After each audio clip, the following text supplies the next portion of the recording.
Una buona giornata a tutti voi telespettatori Focus TG, ben ritrovati nel consueto spazio riservato all'informazione regionale. Cominciamo proprio dalla situazione della nostra regione per quanto riguarda la roadmap che è stata annunciata direttamente dal Presidente Zaia in merito alle prossime vaccinazioni. È prudenziale, è sicuramente dipendente dal vaccino.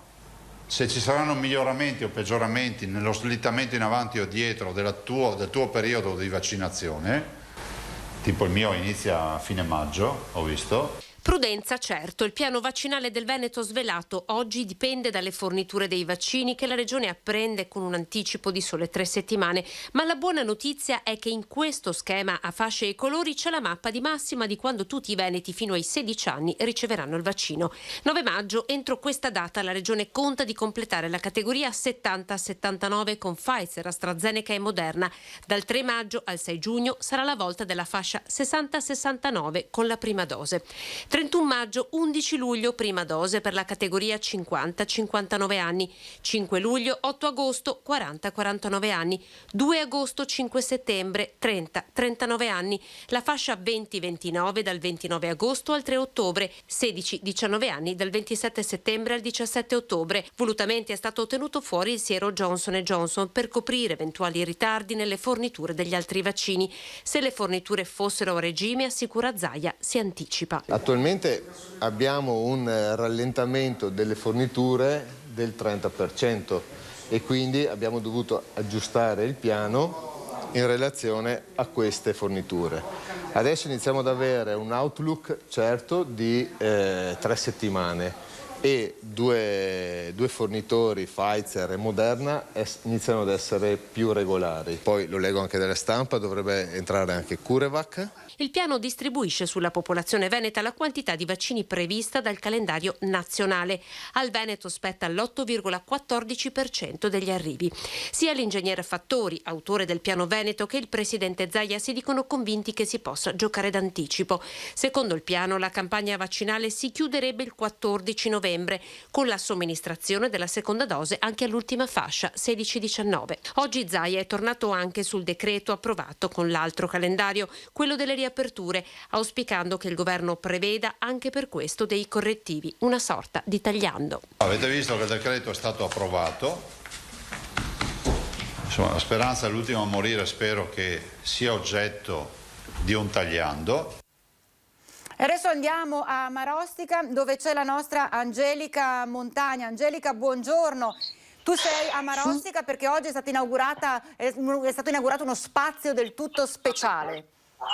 Esatto Vanessa, buongiorno a te, buongiorno ai telespettatori. In questo momento mi trovo proprio qui a Marostica, vedete alle mie spalle sia la casa di riposo, la struttura della Fondazione Giuseppe Rubi che ha 58 ospiti, tutti non autosufficienti, ma la novità di questa mattina è una bella novità perché è stata presentata quella che è la stanza dell'abbraccio. Ormai insomma la stanza dell'abbraccio è famosa, con il Covid ne abbiamo sentito ahimè parlare perché è quella stanza che permette il contatto anche fisico con quelli che sono i nostri cari anziani, quindi questa struttura che è anche mobile volendo perché è una struttura che si gonfia ad aria e quindi il sindaco insomma non ha nascosto la sua emozione quando ha approvato con una vera ospite di questa struttura che in realtà aspettava il figlio ma non è potuto venire, quindi ha preso il posto proprio il sindaco Matteo Mozzo. Si tratta di infilare le mani dentro a questi manicotti in plastica, in realtà c'è un telo trasparente che divide l'ospite da chi risiede in questo momento qui a Marostica e quindi di poter anche socializzare naturalmente dopo essersi lavati le mani, disinfettati eccetera. Quindi una stanza dell'abbraccio che è stato sottolineato oggi in conferenza stampa qui all'aperto in questa vasta area, può essere anche spostata all'interno, quindi duttile, la si può spostare dove si vuole. Ecco un'altra anticipazione che noi vediamo da Marostica, proprio perché essendoci il sindaco siamo riusciti a carpire un po' questa nuova importante iniziativa, è quello che esiste un nuovo punto vaccinale un nuovo punto vaccinale è veramente creato ad hoc in una sede, un ex supermercato a Eoga, adesso in disuso, e quindi insomma il sindaco ci racconta poi al microfono, ve lo proporremo anche, come nel giro di poco tempo pittori in bianchini piuttosto che idraulici eccetera si sono dati da fare, chi ha regalato le piante all'esterno, ve lo mostreremo questa sera, insomma una cosa di tutto rispetto. Ecco, ci sono tante altre novità, Vanessa, da Bassano. C'è anche la cronaca, Angelica, vero? Abbiamo anche purtroppo una notizia di cronaca con un decesso. Esatto, purtroppo sì, noi diamo notizia soltanto perché questo decesso ha portato un po' anche a squilibri di quella che è la viabilità, ma soprattutto dei pendolari, perché c'è stato un insano gesto questa mattina attorno alle 9 a Cassola, all'altezza di uno dei passaggi a livello, un 51enne di Bassano pare insomma abbia compiuto un gesto insano, e naturalmente si è fermato il traffico su rotaia, quindi anche le ferrovie hanno diffuso un po' un bollettino: attenzione, per chi usufruisce della linea verso Cittadella ci possono essere stati dei ritardi, ma ritardi anche del traffico in realtà. E questo insomma proprio per questo insano gesto, che non è l'unico. Questa mattina c'è stata anche la comunicazione da parte dei vigili del fuoco, ponte di Enego ieri sera. Ma andiamo avanti, vogliamo andare avanti perché proprio anche in prossimità di quello che è il passaggio a livello in Borgo Tocchi, stamattina finalmente sono arrivati gli artificieri. Ieri noi nel corso del nostro telegiornale avevamo dato notizia del ritrovamento da parte degli operai che lavoravano per conto di Etra per le escavazioni, per quelli che sono i lavori di acquedotto ma anche di rete fognaria, di alcune munizioni della prima guerra mondiale. Sarebbero state ritrovate inizialmente una decina, ma questa mattina gli artificieri, naturalmente i carabinieri della stazione di Rosà, hanno informato la prefettura ha dato lo stop ai lavori, richiudete tutto perché non riusciamo a capire che cosa ci sia sotto. In realtà insomma si pensa siano delle pallottole calibro 8 per mitragliatrici, tra l'altro di fabbricazione francese, non ci sia nient'altro. Addirittura ieri noi siamo andati con le nostre telecamere e un vicino di casa ci diceva: in realtà queste cose succedono all'ordine del giorno, questi ritrovamenti, perché anche nel mio giardino io di casa ne trovo costantemente. Però insomma la paura in realtà velata, non ce l'hanno detto, ma insomma era quella che magari non ci fosse un ordigno bellico molto più importante come Vicenza. Insomma ricordiamo il Bomba Day, che sarà appunto la domenica 2 maggio proprio per il ritrovamento di questa bomba. Poi abbiamo ecco anche altre notizie, per esempio la risposta del sindaco Paolo Bordignon di Rosà, che ci parla dei passaggi a livello, 4 passaggi a livello a Rosà, oltre 3 ore e mezza di attesa durante il giorno per gli automobilisti, senza calcolare il mese di settembre, nel quale appunto ci sarà la nuova tratta che tutti noi stiamo aspettando, quindi di Bassano-Vicenza. Questa porterà e comporterà naturalmente altre chiusure del passaggio a livello, quindi il sindaco Bordignon ci dice: è una questione annosa, è tanto tempo che noi ne discutiamo, ma io andrò a battere cassa alle ferrovie perché è giusto che anche l'ente della ferrovia insomma riesca a contribuire, perché il grosso problema, ci spiegava, non è tanto il fatto di costruire i sottopassaggi, ma perché pare che l'80% delle spese di sottopassaggi siano dovute in realtà di competenza del comune stesso, il comune di Rosà. Ecco, se non c'è nient'altro da dire in questo momento, se non c'è nient'altro da chiedere più che da dire, perché io sto parlando, ma Vanessa, se non c'è nient'altro, io da Marostica restituirei la linea allo studio. Grazie Angelica, sei stata più che esaustiva, e poi ovviamente tutte le notizie e i nostri servizi questa sera in TG Bassano, quindi avremo tutti gli approfondimenti. Grazie ad Angelica, buon lavoro, buona continuazione. Noi ci fermiamo per qualche istante perché c'è un break.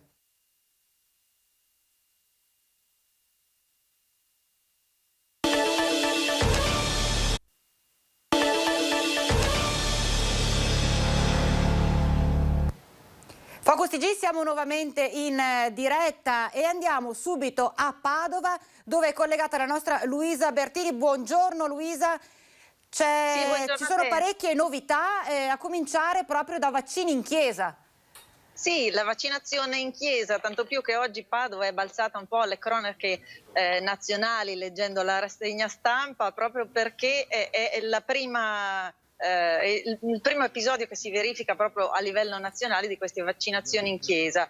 È successo nella chiesa di San Paolo, nel quartiere Sant'Osvaldo, qui a Padova, e praticamente stamattina c'erano una settantina di persone in coda per andarsi a vaccinare, tutte pazienti della dottoressa Toderini di fascia 70-74 anni e anche gli ottantenni deambulanti, perché il parroco Don Paolo Rizzato ha chiesto l'autorizzazione a concedere questi spazi dal vescovo, che gli è stata appunto concessa, per permettere la vaccinazione a chi, come la dottoressa, non aveva spazi a disposizione. Quindi diciamo che la buona notizia sta anche nello spirito di comunità che viene ritrovato in virtù di questa giusta causa. Tutto è partito perché appunto la chiesa rappresenta uno spazio molto ampio con caratteristiche che permettono la differenziazione degli accessi, così come il distanziamento delle persone, che diciamo venivano accolte e fatte sedere poi sui banchi della chiesa per essere poi vaccinate. C'era anche una piccola equipe tra medici, un'infermiera, un volontario della parrocchia, oltre al parroco Don Paolo Rizzato. Diciamo che da quello che è emerso è stata un'iniziativa molto apprezzata anche dai vaccinati stessi, perché si tratta di persone che vivono nel quartiere, quindi anche la comodità di andare in uno spazio vicino per loro è stata molto ben accolta, insomma. Per quanto Poi, riguarda le riaperture, Luisa? Sì, per quanto riguarda le riaperture, all'interno del TG troverete anche un commento dell'assessore alla cultura Colasio, perché proprio da lunedì riaprono le sedi museali. La prima sarà la Cappella degli Scrovegni e poi i musei civici anche da martedì. Per quanto riguarda la cronaca, il sindaco Sergio Giordani ha annunciato che lunedì in zona gialla non si ripartirà con un libera tutti, perché saranno potenziati anche i controlli in città, e proprio diciamo in vista di questa zona gialla sono iniziati i primi assembramenti di cui abbiamo già raccolto qualche testimonianza. Insomma, ieri ci sono stati i primi controlli al portello e vi mostriamo anche un servizio. In vista del ritorno in zona gialla, la voglia di ritrovarsi e il bel tempo hanno fatto sì che in zona Portello si siano creati i primi assembramenti. Ieri intorno alle 19 sulla scalinata c'erano diversi giovani radunati, al punto che è stato necessario l'intervento dei carabinieri e della polizia, che pattugliavano la zona proprio per controllare eventuali situazioni di rischio. Gli uomini delle forze dell'ordine hanno invitato i giovani a mantenere il distanziamento e la situazione è rimasta sotto controllo. Intanto il sindaco Giordani ha già annunciato che dal 26 i controlli in città saranno potenziati, ribadendo che non sarà un libera tutti. Sì Luisa, insomma abbiamo sentito, sarà tutto regolamentato, ovviamente si spera che non ci sia la ressa a partire da lunedì, è quello che ci stanno augurando un po' tutte le persone, per evitare di ripiombare ancora nell'arancione o peggio ancora nel rosso. Infatti gli appelli delle istituzioni si moltiplicano di ora in ora, proprio perché il sole fa voglia in questo senso. Certo, allora io ringrazio la nostra Luisa Bertini, grazie Luisa e buon lavoro, buona continuazione. E noi ecco, ci occupiamo invece per quanto riguarda la situazione dei contagi in calo un po' in tutta la regione, lo abbiamo visto, lo abbiamo sentito anche direttamente dalla voce del governatore Zaia, in calo anche nella Marca. Da lunedì ripartono nei vari ospedali anche le visite specialistiche, ma appunto ha parlato lo stesso direttore Benazzi. 30 posti letto occupati in terapia intensiva, 130 in area non critica, 31 in subintensiva. Cala la pressione sugli ospedali della Marca, tanto che da lunedì, dopo l'ospedale di Oderzo, anche il San Camillo sarà Covid free, mentre i ricoveri per Covid dall'ospedale di Montebelluna verranno dirottati a Vittorio Veneto, così da consentire la ripresa delle prestazioni specialistiche bloccate dalla pandemia. Noi partiremo da lunedì con le visite specialistiche, quindi riprenderemo le visite specialistiche in modo da abbattere le liste d'attesa. Da recuperare ci sono 9.850 prestazioni. Per la ripresa degli interventi chirurgici non urgenti ci vorrà invece ancora del tempo, essendo al momento ancora importante l'impegno delle terapie intensive per l'assistenza ai malati Covid. E dopo mesi di monopolio del virus, negli ultimi giorni è cresciuto nella Marca il numero di accessi al pronto soccorso e di ricoveri per altre patologie. Non è che ci preoccupi, che vuol dire che si sta ritornando alla normalità. Il problema è che siccome abbiamo ancora posti occupati Covid in ospedale, dobbiamo stare attenti perché chiaramente il Covid non se n'è andato e quindi abbiamo bisogno di strutture d'appoggio. Ecco perché abbiamo chiesto al San Camillo, che diventa Covid free, che i 36 posti letto che tornano tra virgolette alla normalità possano essere occupati da pazienti che arrivano dall'ospedale di Treviso. I contagi sono complessivamente in calo, anche se nelle scuole solo ieri ci sono stati 17 nuovi provvedimenti tra quarantene e monitoraggi per un totale di 151 classi. I dati dei positivi ogni 100.000 abitanti sono di 123 per il distretto Treviso Nord, 107 per Treviso Sud, 96 Pieve di Soligo e 116 Asolo. Sopra il livello rosso dei 250 casi ogni 100.000 abitanti sono ora 4 comuni: Loria, Vidor, Moriago e Salgareda. Continua la campagna vaccinale che ora si concentra sulla fascia 70-79. Ci sono ancora posti liberi e l'invito dell'USL alle persone di questa fascia d'età è di prenotare la vaccinazione sul portale. E insomma, adesso andiamo a Vicenza, abbiamo in collegamento la nostra Gabriella Basso. Gabriella, buongiorno, che novità ci sono da Vicenza? Buongiorno a Vanessa e telespettatori di Rete Veneta. Oggi è la giornata ancora della nostra battaglia, cioè di Palazzo Thiene, perché c'è stata una conferenza stampa in comune a Palazzo Trissino con il sindaco, perché sai che c'è stato il consiglio comunale l'altra sera dove l'opposizione ha un attimo chiesto numi su questa operazione di acquisizione di Palazzo Thiene, che è l'ex sede, ricordiamo, la sede storica di Banca Popolare di Vicenza, quella monumentale, un palazzo antico ricco di opere d'arte al suo interno e che era finito nel calderone del fallimento dell'ex Popolare di Vicenza. Ebbene, il Comune oggi ha ribadito che l'offerta fatta dall'amministrazione è un'offerta che non va ad incidere sui cittadini, insomma, questi 5 milioni di euro che servirebbero per l'acquisizione sono frutto di una trattativa privata che ha evitato quindi magari proprio rimandare ad alzare eventualmente il prezzo di acquisizione di Palazzo Thiene. Quindi vedremo poi comunque meglio questa sera quali saranno i particolari di questa operazione, che è importante per la città perché si arricchisce, ritorna in possesso anzi di un palazzo storico importante che diventerà nuova sede museale appunto per la città. E tra l'altro, ti interrompo un attimo, tra l'altro abbiamo sentito anche in diverse occasioni gli stessi cittadini, gli stessi vicentini e le vicentine che dicevano no, Palazzo Thiene è nostro, deve restare alla città, proprio come un grande esempio di cultura, tradizione e storia della città.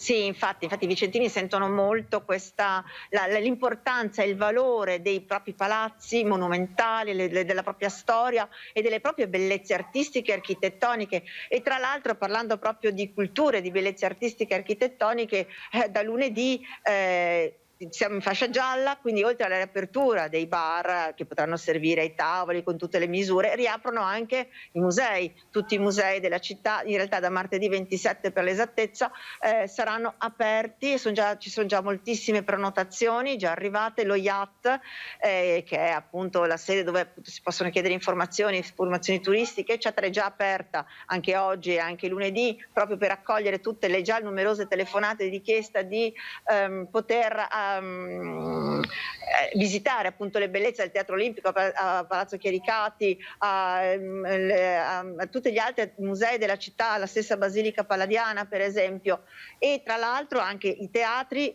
con tutte le difficoltà che possono avere riapriranno. Tra l'altro lunedì sera c'è uno spettacolo proprio di eccezione, possiamo definirlo così, proprio di apertura, di gran galà se vogliamo, in un certo senso, di riapertura dei teatri che, se lo ricordiamo, rimasti chiusi tantissimo, con grossissimi problemi per quel personale, non solo gli attori ma anche proprio il personale dietro le quinte, quindi tutti quelli che si occupano delle luci, dell'audio, del backstage, dei sipari, dell'allestimento delle scene, insomma, quindi tantissima gente, sarti, costumisti, i truccatori, insomma, tanta gente che ha rischiato veramente il posto di lavoro, e gente che addirittura, cooperative, attività che hanno cambiato, gente che ha cambiato lavoro proprio perché questi mesi di chiusura ha reso impossibile sopravvivere altrimenti. Ecco, tra l'altro abbiamo sentito anche in diverse occasioni proprio anche questo grido d'allarme che era stato lanciato dal mondo del teatro, ma del teatro inteso non soltanto proprio chi sale sul palcoscenico, come dicevi tu, ma di tutto quanto il comparto, quindi a 360 gradi il teatro. E la difficoltà anche a non aver ricevuto ristori anche. Esatto, infatti, perché sì, sono quelle categorie che sono messe non si sa in quale collocazione all'interno di tutti i piani di aiuto, insomma, fatti dal governo nei confronti delle varie categorie di lavoratori, e loro sono rimasti molte volte esclusi, o comunque chi ne ha beneficiato in qualche modo sono sempre comunque pochi soldi rispetto a un guadagno, a un lavoro normale, un'attività che viene tenuta normalmente, insomma, e anche quando arrivavano, perché sappiamo benissimo che c'è gente che sta ancora aspettando, per esempio alcuni ristori, ha avuto una prima tranche e poi non è più arrivato niente. Quindi insomma, è una situazione molto complessa questa. Comunque diamo la bella notizia che si ritorna, c'è gente che non aspettava altro, perché poi i vicentini sono dei grandi amanti del teatro, delle mostre, di poterle andare a visitare, e potrebbe anche essere già una buona prospettiva il fatto che tante sono le regioni in zona gialla, quindi ci si può spostare di regione in regione, e quindi anche magari una piccola, chiamiamola così, ripresa da un punto di vista turistico potrebbe anche essere questa. Gabriella, ci separiamo per qualche istante, però resta in linea perché c'è una breve pausa, ci troviamo subito dopo il break, Gabriella. Va bene.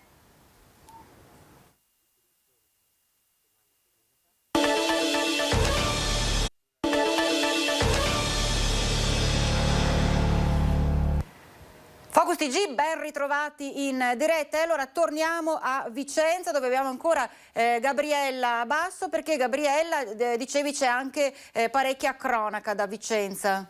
Sì, abbiamo anche della cronaca, perché in città, partiamo dalla città, dove continua serrata l'azione della polizia locale, delle squadre del gruppo speciale appunto che si occupa proprio della situazione spaccio e degrado in città, e controlli sempre ovviamente fitti a Campomarzo, ancora Campomarzo e zone limitrofe, perché poi quando si parla di Campomarzo in realtà si intende anche Piazzale Bologna, Piazzale Ritenio, si intendono un po' anche tutte le zone a fianco, e qui sono state ancora una volta trovati ovviamente soggetti che andavano a comprare della sostanza stupefacente, non grosse quantità, ma comunque dà l'idea sempre della presenza in Campomarzo e zone limitrofe appunto di questo microspaccio continuo. C'è anche un minore di 16 anni che è stato controllato e aveva con sé della sostanza stupefacente. All'inizio aveva cercato addirittura di svicolare i controlli, ma proprio questo fare sospetto ha fatto sì che in realtà il ragazzino venisse preso e portato in comando, dove poi hanno raggiunto i genitori, e alla fine ha mostrato appunto che aveva con sé varia sostanza stupefacente. E abbiamo poi la polizia invece che ha denunciato un cittadino americano, perché era raggiunta notizia che c'è stata una lite scusate che controllo il nome esattamente perché non vorrei darvi un nome sbagliato, si chiama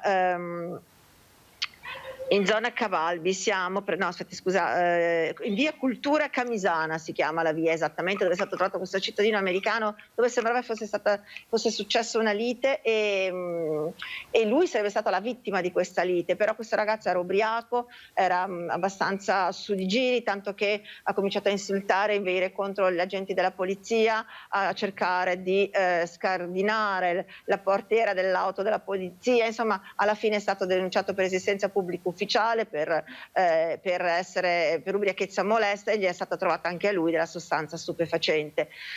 Andando invece in provincia ci troviamo a Camisano, dove già i ladri nella nottata scorsa avevano rubato delle borse, una catenina di ricordo di Miss Italia, di una modella proprio di Camisano Vicentino, e i ladri di nuovo sono tornati sempre a Camisano, e qui invece hanno razziato un'abitazione di una 57enne, approfittando dell'assenza in serata hanno scardinato la porta finestra che dava da un terrazzo, sono entrati e hanno portato via diversi monili in oro, il quantitativo è ancora il valore da quantificare, e una borsa griffata. Insomma, con la riapertura, con questa situazione di non lockdown, che c'è stata prima e che adesso si parla di apertura, anche i ladri stanno cominciando a farsi sentire in maniera preponderante, ecco, purtroppo. Un po' in tutta quanta la provincia poi, giusto Gabriella?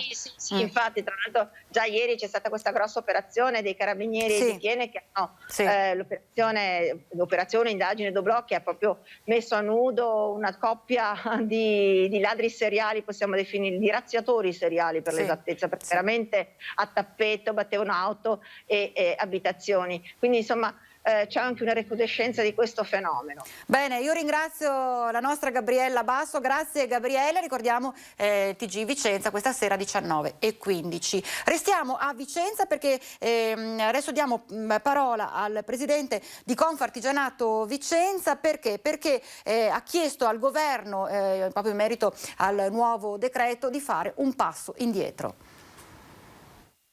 Anche il nuovo decreto colpisce la nostra categoria, forse in modo definitivo. Alcuni provvedimenti sono veramente illogici, quali ospitare i nostri clienti solo all'aperto, in un periodo dell'anno dove le temperature non sono certo favorevoli, quindi vuol dire limitare tantissimo sia chi non ha lo spazio, ma anche chi è fortunato ad averlo. Le temperature sono nostre nemiche in questo momento. Il coprifuoco alle ore 22, illogico e irrazionale. Noi chiediamo di spostarlo almeno fino alle 23, perché vuol dire uccidere completamente la clientela serale, che è quella che per noi ovviamente è molto importante. I tavoli da 4 vuol dire limitare tantissimo gli spazi. Quindi ecco, chiediamo un passo indietro da parte del governo, che ascolti almeno una volta il nostro grido di dolore. Ci aspettiamo una chiusura di tantissime imprese nel mondo della ristorazione. Quindi vuol dire posti di lavoro persi, famiglie alla disperazione. E sul decreto relativo alle riaperture di locali, bar e ristoranti in primis, è intervenuto anche il presidente della Camera di Commercio Treviso Belluno. Aprire i ristoranti nelle condizioni come pongono loro è quasi non aprirli, soprattutto nei centri storici, anche perché c'è un problema climatico. Se uno ha fatto il vaccino e ha il test, perché non può mangiare all'interno di un ristorante o bersi un caffè all'interno del ristorante? Allora non capisco. Netta la posizione del presidente della Camera di Commercio di Treviso Belluno su un decreto riaperture che alcune categorie di imprenditori chiedono venga rivisitato nel giorno in cui snocciola i dati del bilancio di esercizio del 2020. Un bilancio che si chiuse positivamente, 18 milioni e 7 all'incirca di entrate e 17 milioni e 8 di uscite, e quindi un avanzo positivo di 900.000 euro. Progetti in cantiere. Un tessuto economico che, nonostante la crisi globale, ha retto il colpo meglio di altri per le sue peculiarità. Grazie a questo tessuto che nasce da una storia, da una vita familiare d'impresa, è riuscito a tenere questa crisi meglio di tante altre realtà. Nonostante si tema l'onda lunga della crisi per fine anno. Dipende molto dai provvedimenti, dipende molto da come saranno spese queste risorse del Recovery Fund, e quindi che poi questi tanti lavori pubblici magari messi in cantiere che vanno a sostegno dell'economia anche locale da una parte, e dall'altra la competizione internazionale. Nella seduta del Consiglio Camerale di fine mandato 2016-2021 il Presidente Pozzo ha confermato i pilastri del programma, rinnovando la sfida per il prossimo mandato in termini di innovazione, promozione e sostegno. E andiamo un po' con un prossimo servizio all'origine di questa emergenza Covid, perché è stato individuato dall'Università di Padova il ceppo virale che è circolato a Vo proprio a inizio pandemia. Manca l'anello di congiunzione tra il ceppo del virus circolante a Vo, scoperto in quel tragico 21 febbraio 2020, data della morte di Adriano Trevisan, e la coppia di turisti cinesi provenienti da Wuhan, primi malati identificati sul nostro suolo nazionale. Il virus che ha colpito i cinesi e le persone che si sono ammalate a Vo è lo stesso. A scoprirlo gli scienziati dell'Università di Padova, coordinati da Andrea Crisanti, che hanno confrontato campioni di sangue della coppia cinese con quelli prelevati a Vo. Questo possiamo dirlo dai quasi 3.000 prelievi che sono stati fatti dalle persone e le verifiche soprattutto dei positivi, sul quale poi è stato fatto uno studio per quanto riguardava la durata del titolo anticorpale, che è stato pubblicato in questi giorni. Da Malpensa i due cinesi iniziarono il viaggio in Italia toccando tra le prime città Venezia e Verona. Qui potrebbe esserci stato il contatto con uno dei cittadini di Vo, portatori sani o meno della terribile pandemia tra i vigneti dei Colli Padovani. L'appello a due voci di Andrea Crisanti e del sindaco di Vo Giuliano Martini punta a ricostruire la catena di trasmissione del virus. Contatto diretto o un contatto con persone che sono state a contatto a loro volta, da quello che si è capito, non un contatto proprio con i due cinesi, ma quantomeno con lo stesso virus, con lo stesso ceppo, e quindi negli ambienti o con persone che sono state a contatto con queste. Il contatto dovrebbe essere avvenuto tra il 23 e il 27 gennaio 2020. Se il soggetto sarà identificato si conoscerà più da vicino la modalità di trasmissione del virus. Un anno di Covid vissuto giorno per giorno in prima linea da parte degli operatori sanitari del SUEM 118, che oggi sono nuovamente in prima linea anche a Vicenza per quanto riguarda tutta la campagna vaccinale. Il 118 è stato preso proprio di mira come unico referente per cercare di dare delle risposte a quella bruttissima situazione. Il Covid ha messo a dura prova anche il servizio del SUEM 118 in prima linea fin da subito nella pandemia per cercare di rispondere alla richiesta di informazioni da parte dei cittadini disorientati da quanto stava accadendo, operatività che li ha visti in prima linea anche direttamente sul campo. Ci siamo trovati di fronte a situazioni che ovviamente venivamo richiesti per problematiche tipo uno svenimento, quindi pensavamo a tutt'altro, poi si arrivava e lo svenimento a volte era dovuto alle complicanze del Covid. Protocolli rigidi, attrezzature e presidi sanitari li hanno tenuti lontani dal virus, ma la sua estensione a macchia d'olio alla fine ha colpito anche loro.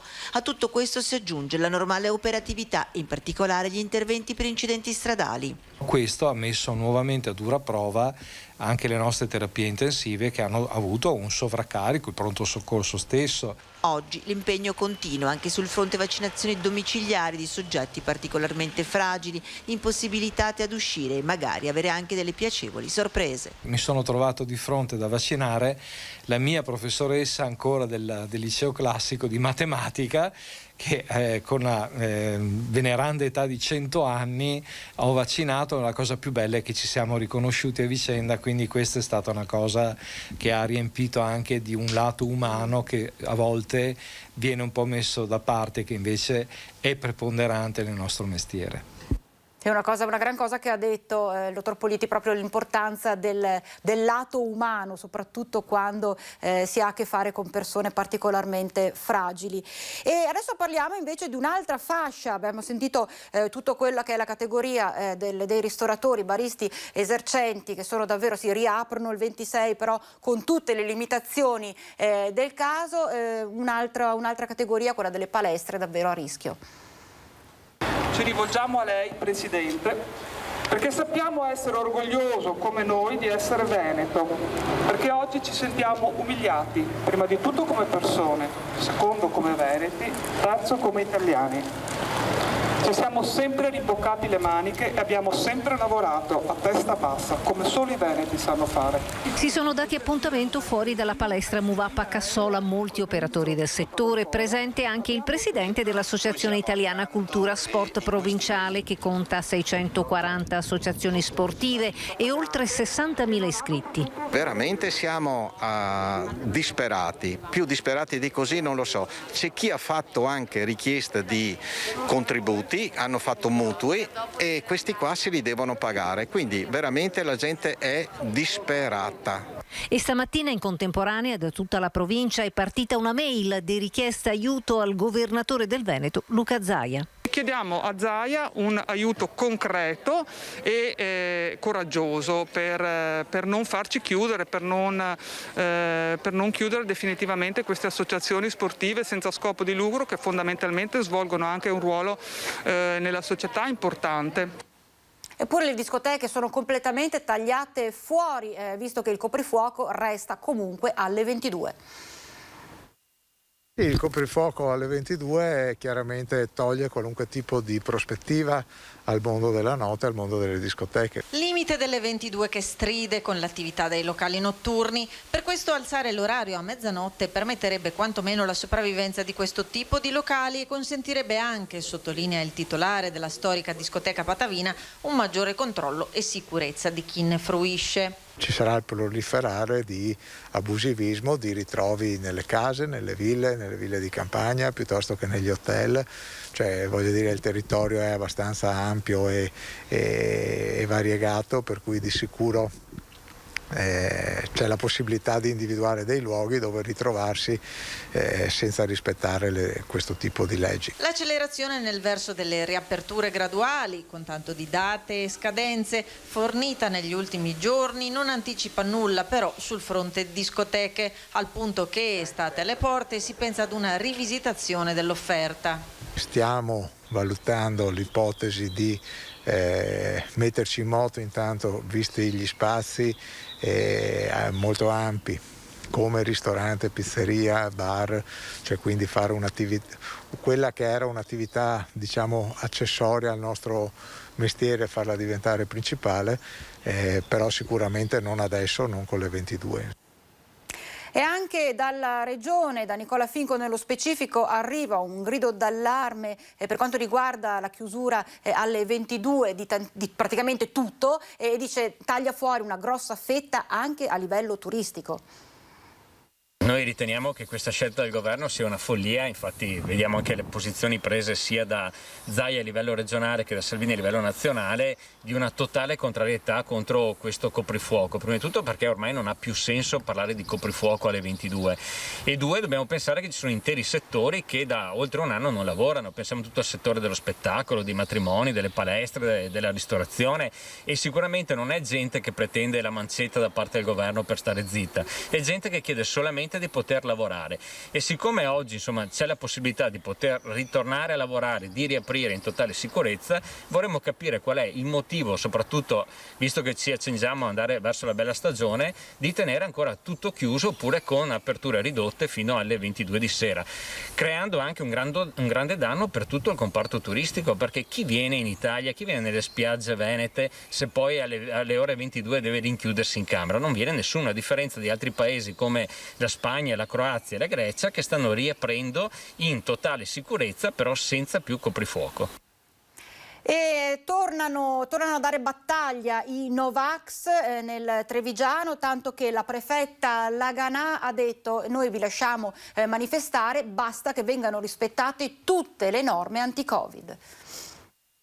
Dipende da come si manifesta e soprattutto dalla capacità degli organizzatori di far rispettare le norme. A Conegliano questo non è successo. Mette in guardia gli organizzatori della manifestazione di domenica 18 di In Piazza per la Libertà, che tentano la replica a Vittorio Veneto, incassando già il no del primo cittadino. Per i Novax presenti a Conegliano non solo sanzioni amministrative per il mancato rispetto delle norme anti-Covid, assenza delle mascherine e del distanziamento. La questura fa presente che potrebbero esserci anche delle violazioni di carattere penale per i comportamenti riscontrati dalle forze dell'ordine. Gli investigatori stanno esaminando il materiale raccolto, la cui valutazione situazione è al momento solo nella fase iniziale, si legge nella nota, per cui non si esclude che verranno individuati altri soggetti destinatari di provvedimenti. Intanto gli organizzatori si rimettono in moto per il 2 maggio.